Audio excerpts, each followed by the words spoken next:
welcome to Round Robin. I'm your host, Robin McCormick with the City of Hampton. And today we are going to invite you to an exhibit at the Hampton History Museum that is especially local and special to Hampton. My guest is Alan Hoilman. Welcome. Thanks, Robin.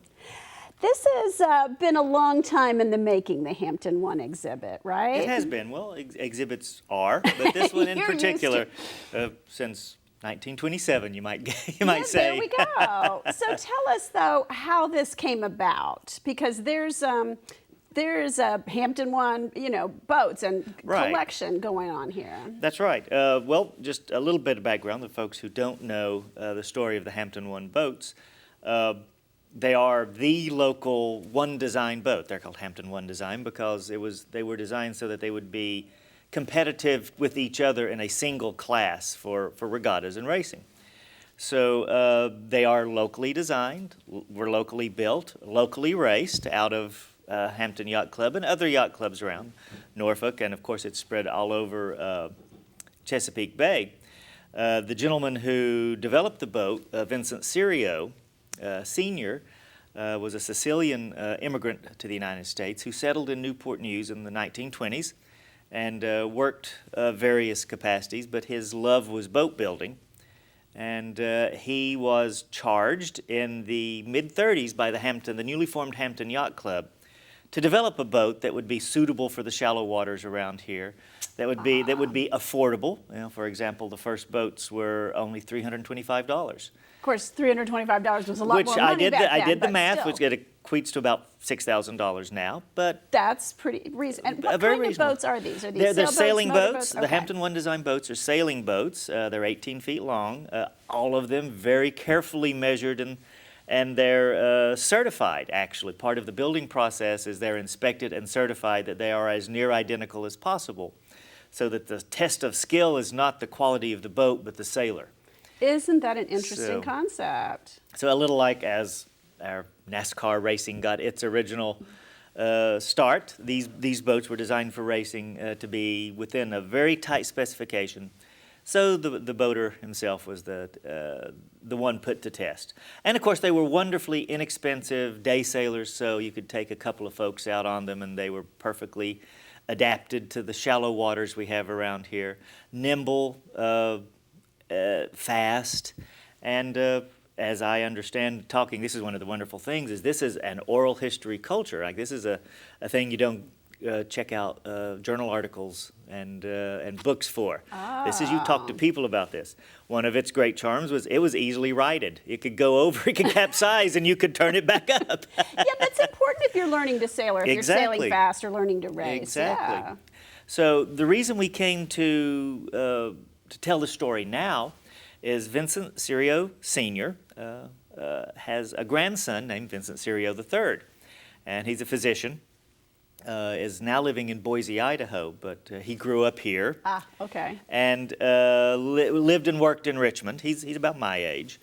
And he had all of his grandfather's tools that he had used in the boat building process, and we got in contact with him 2 or 3 years ago. Because he'd made some contacts earlier about maybe we should work on. He was working on a magazine article, and while he was doing that, he was talking to other institutions about how we could collaborate. So he picked that contact up, and he was interested in helping us. And so his collection of his grandfather's boat building tools, 5 tool chests. I have yet to get a complete count. But our rough inventory of them, when I brought them back from Boise, is something akin to 700 tools, individual tools. Oh, wow. Plus forms and patterns that he used in the building of the boat. Well, that's what I was going to say. He probably had to build the forms so that he could make additional... Although Vincent was a craftsman, and he was very, very hands-on in the building of the boats.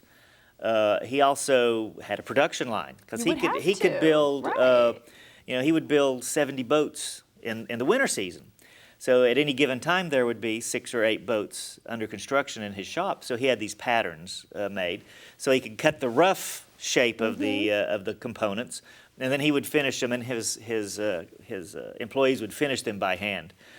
And I was just rereading in an article just the other day that on Sunday afternoons, Vincent would slip back into the shop when all the dust had settled and do all the fine finish work himself, the polishing of the brass and the fine painting and the finishing of the mahogany. So they became legendary as works of art as much as practical sailing boats because he used the best materials and gave it the most attention to detail.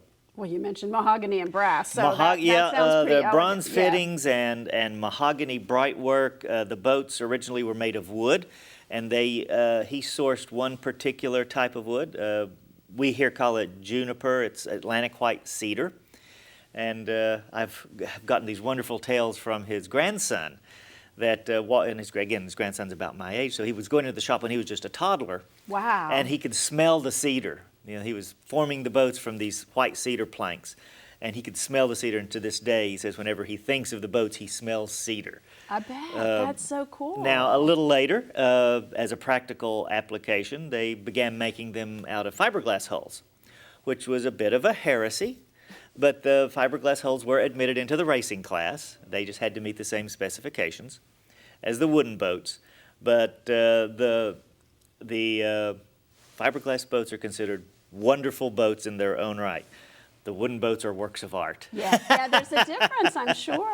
And another thing that we had come together at the same time with these contacts with Vincent III was a local gentleman had a Hampton One Design boat he was looking for a home for.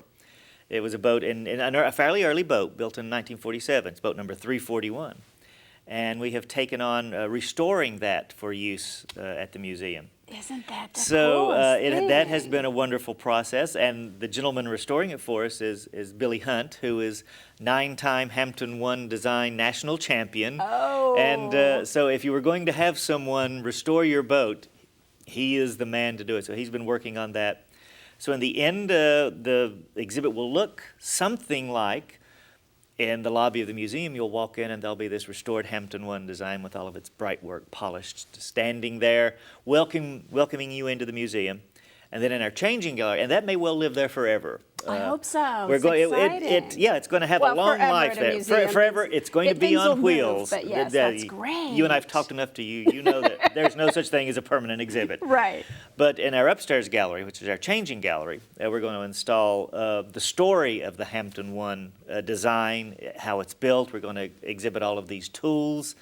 With the tools came a wonderful collection of probably 1,000 or 1,500 photographs that the Serio family took from the 20s through the 80s. And Really, it went up through the 80s? or through part of Vincent the Senior died in 1971. Okay. But his son, they did not, the Serio boat work ended when Vincent passed away. But the boats continued to race. The family continued to mark their importance and take part in the culture. And of course, one of the things that Vincent did was he would sell plans for the boat. He had a license to sell the plans. So you could buy a boat from Vince. You could buy a boat from another builder. You could build one yourself. That's you could buy right. the plans and build them yourself. So they stayed involved even after Vincent Sr. passed away, issuing licenses for plans and such.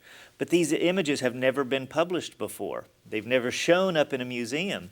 And I want this exhibit, it's very much going to be a photo essay. I can tell this story, in so many occasions when you're developing an exhibit, you have a story to tell. It's a complicated story. It's a story of words and thoughts, and you work very hard to find images and artifacts that enrich the story that you've worked with. Mm-hmm. This is working in the opposite direction. We have this wealth of artifacts, artifacts that you can see where he has etched his initials, Vincent Serio Sr.'s initials, in the tool itself.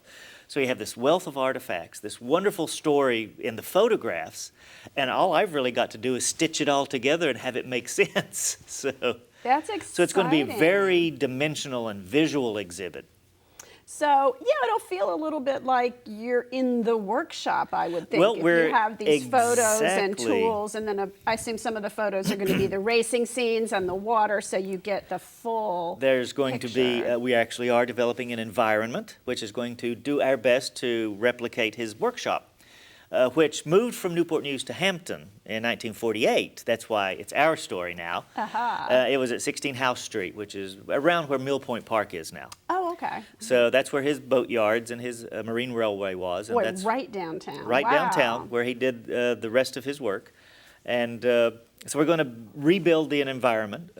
We have wonderful friends at the Chesapeake Bay Maritime Museum who also have some material that was donated by the Serio family much earlier. And so using they have a large stock of patterns and forms that you can see in these wonderful photographs we have of the interior of the store, of the shop. And we have the tools, they have the forms, we have the photographs. Working together, the Mariners Museum is helping us out with some imagery as well. We're going to have this wonderfully rich, visual, three-dimensional environment to work with. And we're broadening the story a bit too. We're going to talk about the Hampton Yacht Club, because without Hampton Yacht Club, Hampton One Design would not have been called for. Right. So we're borrowing a lot of material from the Hampton Yacht Club to put on exhibit, trophies and photos and wonderful local connections there as well. That is exciting. I can't wait to see this. Now, we're going to put the dates up on the screen because it will be there for a while. Yes, we will open to the public on June 29th this year. And our plan is to close, let me make sure my calendar clicks over, the end of December 2020. So about a year and a half. A year and a half is what we're... And I think, it will be of interest to anyone in the coastal community area, up and down the bay, the coastal water. I mean, it's just a rich tradition. Oh, absolutely. The Hampton One Design clubs go from Charleston to Boston, but they're particularly active here in Chesapeake Bay. So they're in Maryland, they're in D.C., so they're in North Carolina. So yeah, a lot of folks will be able to connect this, but here's where it started, right here. So we who live here get to go see it, but I would think, there's some sailboat races and some people who go south for the summer that leaves from Hampton. So when those boating communities are in town being tourists, they have an additional reason to come by and see. And one of our recently adopted approaches at the museum is whenever we develop an exhibit that stays in our building, we are going to develop a version that can go to you if you can't come to us. So this will ultimately yield a traveling exhibit as well. We won't be able to use the richness of the artifacts or rebuild environments, but the imagery is going to be so... The imagery and the panels will be beautiful. And we've actually already had some interest from other maritime museums about using it when it's ready. So I forget how many maritime museums there are, but there's a bunch actually right even in this kind of region. And then I don't think about Charleston, Boston. We're a world of the water here. So it is our culture. It is our history. So. Okay. Well, thank you very much, and I look forward Robin. To it. And thank you for watching. Many of us are not a part of the sailing community, but we can still appreciate what has happened here, what is still happening here, and enjoy the beauty of these boats and the history, rich history of this area. I hope you go visit.